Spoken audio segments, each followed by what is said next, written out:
Company director అవుతారు. ఇట్లా టీముని చేసుకోవాలి. ఎంత కొంటారో మనకు అవసరం లేదు, టీం పెంచుకుంటే వెళ్ళిపోతాం. వీళ్ళల్లో వ్యవసాయానికి కొనే వాళ్ళు వ్యవసాయం కొంటారు, హెల్త్ ప్రొడక్ట్లు కొనే వాళ్ళు హెల్త్ వాడతారు, లేదు జనరల్ వాడేవాళ్ళు జనరల్ వాడతారు. అసలు ఏం నాకు వద్దు అని వెళ్ళిపోయే వాళ్ళు వెళ్ళిపోతారు. కొన్న వాళ్ళు మనకు లెక్క, అవునా కదా?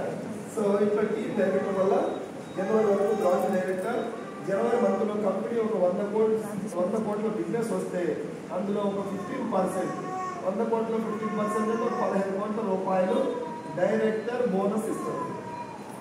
ఇందులో మీ వాటా ఎంత రావచ్చు 10వ తారీఖు తెలుస్తుంది. మినిమం ఒక 5,000 లేదా 6,000-7,000 వస్తుంది డైరెక్టర్ బోనస్. డైరెక్ట్ అవ్వాలంటే టీం రావాలి, టీం ద్వారా 5,500 పాయింట్ రావాలి, అప్పుడు మీరు డైరెక్ట్. సో మీరు డైరెక్టర్ అయిన తర్వాత నెలకు ఒక 5,000-6,000 ఇన్కమ్ వస్తుంది. మీరు డైరెక్టర్ చిన్న సన్మానం చేస్తాం. తర్వాత మీ టీంలో ఎంతమంది ఉండి అందరిలో 3 మెయిన్ వాళ్ళు వాళ్ళు డైరెక్టర్ కావాలా వద్దా, వాళ్ళకి మనకు కొంచెం సపోర్ట్ చేసి డైరెక్టర్ చేయాలి. వాళ్ళకు ఒక చిన్న సన్మానం, డైరెక్టర్ అయినప్పుడు వాళ్ళకు ఒక 5,000-6,000 చెప్పు వస్తుంది. ఒక వ్యక్తి మీ కింద డైరెక్టర్ అయితే మీకు సిల్వర్ డైరెక్టర్ అనే ప్రమోషన్ ఇస్తుంది. ఇక్కడ కొన్ని సైడ్ పాయింట్లు చేస్తే